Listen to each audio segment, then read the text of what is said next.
On Esmann Island, homeowners maintain their own water wells and septic systems. The island sits on a bed of river sand that is a natural filter for organic materials and a source of drinkable or potable water for residents' use. With increased awareness of health effects from consuming contaminated water, this video is offered as a means for you to learn the hazards of well placement near a septic source that is not being filtered and neutralized by the tank or lines. The Clayton County Sanitarian is Patty Ruff, based in Elkader, Iowa. Ms. Ruff is very responsive to residents who want to have their water tested for bacteria and other pollutants. Hi. Hey, Tracy. How are you? Good. How are you? Good. Come on in. Thanks. In the summer of 2021, Jack and Shirley Sibley had a failure in their septic system while guests were present for the holiday. Shortly thereafter, they contacted local contractor Jeff Friedline to replace the septic tank and reattach to the lateral lines. The Sibleys are longtime residents, but they weren't sure what size tank they had or its date of installation. How long have you had this cabin? We've had it, my golly, it goes back into the 70s. We've actually used it full-time since '87. Well, I'll tell you what, when you come here and all of a sudden somebody says, you know, your septic tank is plugged, we can't use the toilet, you know you got a problem. And of course, it's a problem that's got to be dealt with right away, and thank goodness Jeff helped us out in getting this job done. Now, timeline. As far as you know, when was the last time a septic was put in here? It was repaired probably, give or take, about 12, 15 years ago. And when I say a repair, I'm thinking that it probably should have been replaced at that time. That would have been a better way to have done it. But going back to your knowledge, did you ever replace this septic since the 70s? No. It's that old. The field is how old? We have no idea. Yes. You're a man who doesn't like to spend money unless you need to, so how did you justify it? When Shirley says that she can't use the toilet, it's justified. How many people do you guys sometimes have here? You have your family here. You're not full-time, but how many people sometimes are in your house? Well, there's been up to 10.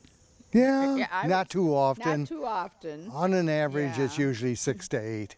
Friedline set to work digging a hole to remove the old tank and installing a new one. He found that the old tank was metal and only 150 gallons in size.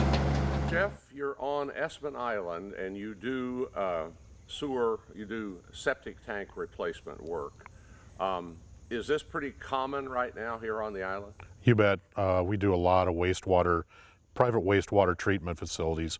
It's a little politer name than sewer, but we like to come in and analyze what we got to do here, see what's plugged up, if it's repairable, or if we need to do a complete replacement.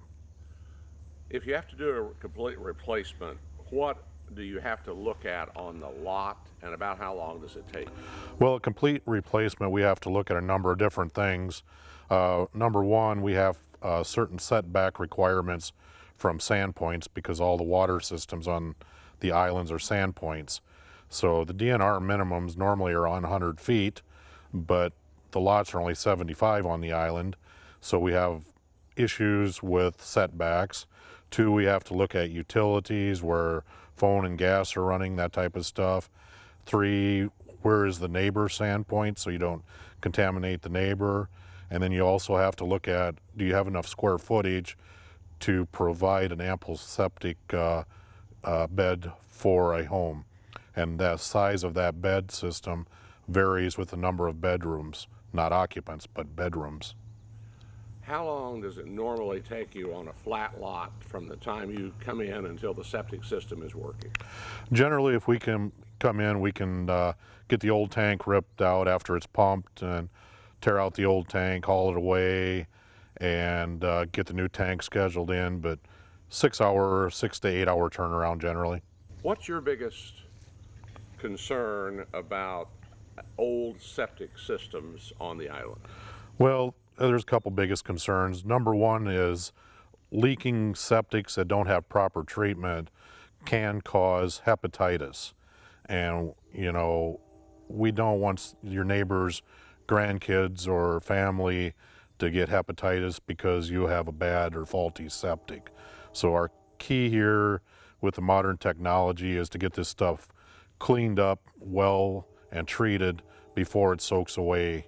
We're fortunate here on the islands that we're sitting on a great bed of sand, but in instances where there's high water and stuff, the water's moving through the sand in the soils towards sand filters and or sand points, excuse me. And you know, it's just not healthy unless it's properly treated with today's technology. Do you work in coordination with the county sanitation department? Yes, every septic has to be permitted and inspected, and we are also required to receive so many hours of continuing education hours from the Iowa DNR to keep us up on latest technologies, rules and regulations, that type of stuff. What do you see as the relationship between the water well and the septic system? Well, there again, you know, if water does and will hydraulically move sideways through the soils. So if you get these too close together, they are going to contaminate sand points, especially when the river comes up. I mean, the river can flush it, but it can also back the stuff up in a situation, and when it goes out, we don't know which direction the effluent that's in the soil may go. It could go sideways, straight out, normally not down. It likes to hydraulically go sideways, but you just don't like to mix contaminated soils, which is septic, with fresh water. Do we have a crisis, or do we just have an alert that we should do something that's proper to take care of our water system? We're kind of borderline right now. If we stay on top of this and try to keep these systems, old systems, cleaned up, I think with the technology we're using, we're not going to get into a crisis situation. But if we prolong this too long, then yeah, it's going to be like an entire contaminated area. And at that point, then the DNR is probably going to come in and mandate water wells that are commercially drilled and have to be treated, or, you know, there's just a lot of negative things that could happen if we don't stay on top of old systems. What typically are you putting in here on the island based upon the situation? Okay, there's a number of different systems we can do. Like this particular one we're going to do today is called a bed system, where we will use chambers to do it. We're fortunate we have a small area here, and it's just a small home. So with the sand and stuff, we'll be able to probably get in a 900 to 1,000 square foot bed system, which will take care of this particular home. It will have a new 1,250 gallon tank, 2-compartment tank, which is required. That's the minimum standards. If we get into a tight situation where we don't have the luxury of this much space, then we have to get into more of a mechanical system, where we get into like cocos and peat filters, and sometimes we even have to put in 3-compartment tanks with a pump to pump it to a different location. So when you get into those kind of systems, they get a little complicated, but they're very reliable, and they do get quite costly. Ms. Ruff explains what's required for a septic system to comply. So on the island, and I'm not 100% sure where the property line is, but probably about where the camera's at, the houses are so close in proximity. So when you're looking at a leach field and a septic tank, I need to try and keep it 10 feet from this property line. So I don't have much to work with when it comes to that portion, and a yard to try and get a septic tank and a leach field in. So there's that. Then, because of the proximity and the closeness of these lots, it's very difficult to get the separation distance between, say, this property owner's standpoint, which I believe is on the back side of the house, and the tank and the leach field, which is in front. So again, 50 feet from a tank to a well and 100 feet from the leach field to a well.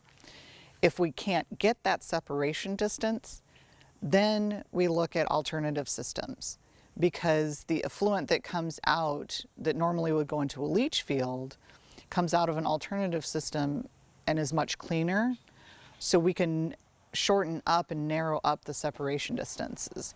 Also, with lots of this size, it's easier to get an alternative system put in because of that. It just takes up less space. Freedline installed a 1,250-gallon tank and hooked up the lateral lines in a few hours. Sibley's system was back up and working immediately thereafter and is now usable by a larger number of guests. Other than the inconvenience, there is danger of polluting drinking water by a septic system that is impaired or non-functioning.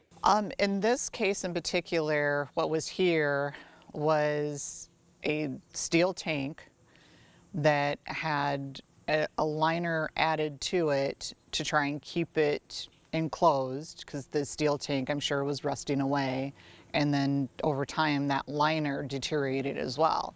So when that happens and things aren't encased and sealed in a septic tank, it's going to just leach that out into the ground. And so then you have the potential of having E. coli in your water supply as a sandpoint well, because your sandpoint well is drawing water up through the same soil and same ground that E. coli is leaching out from your septic tank. And so you have the potential, because of the close proximities, of contaminating your own water supply, let alone someone else's.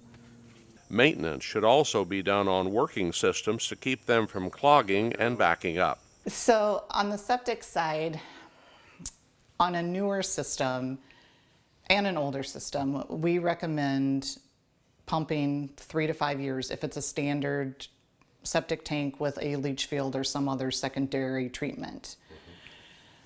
If it's a holding tank, obviously you're going to pump as needed. And I don't know, honestly, out here on Able and Esmann Island, if there are any holding tanks. There's not very many, I don't think. It's also good with the newer systems, they have a filter on the outlet pipe once a year to pull that filter, clean all that gunk off, to make sure that it's not going to plug up on you. Because if something goes bad, most of the time if you have a filter, that's sort of the culprit right there.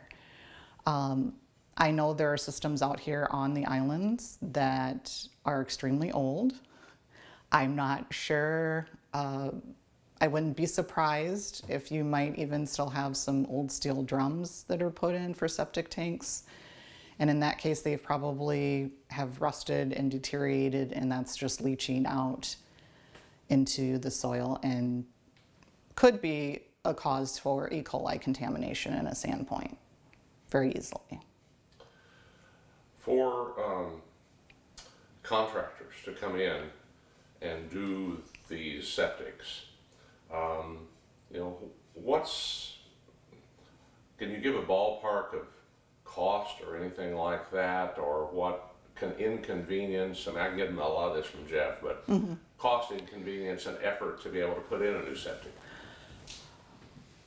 Cost-wise, this year's not a good year to ask. With COVID and the cost of building materials, it's gone up about 30%. Prior to this year, standard was about $7,500 for a 1,250 gallon tank, and a standard, say like 300 feet of leach field would run approximately $7,500. If you get into the alternative systems, because you have a space issue that doesn't allow for a standard system to be put in, that could be a peat filter, a cocoa filter, all the way up to what we call the granddaddy with all the bells and whistles, an all-in-one system, something like the Advantex or the Norrico. Those would be pushing about $15,000. So there's that. The way I always tell a homeowner if they're building a new house and they submit a septic permit, I tell them, let the contractor know to contact my office and to contact me. I always like to come out on site. We sort of go over a game plan and have that in mind so the contractor and myself for sure are on the same page. And depending on the situation out here on the island, they're not permanent residents. So it's not necessary for the homeowner to be present. It's good, but it's not necessary because then the contractor can relay the information to the homeowner at a later date. But I always like to be on the same page with my contractor from day one. So then there's no hiccups. There's no like, I didn't tell you to do that. You're not, why are you putting that system in? And we're working together to make sure that the system put in and installed is appropriate for the homeowner. What if a property is transferred generationally? Is there any requirement to upgrade or to check the septic system in that family? No. So we have time of transfer is what it's called when you transfer a property from one owner to another. And normally an inspection would be done of the septic system. One exemption is what you're referring to as a generational exemption. So if it's going from grandma, grandpa to grandson, granddaughter, mom, dad to son, daughter, as long as it's linear, there's no inspection required whatsoever. It's exempt. And there's a couple other exemptions that can kick in from time to time, but that's sort of the main one that's used. If you have concerns about your drinking water, you should call Clayton County to have a test conducted. If you have questions about the construction of your septic system, you may be able to determine its installation date based on past sales of your property. For information on the cost of installing a new septic tank to meet your needs, you can contact Friedline Excavating or other contractors in the area. Remember, your drinking water is most likely to be contaminated by your own septic system since it is normally the closest to your well. The Mississippi River at flood stage may create hydraulic pressure that could have a negative impact on your water quality.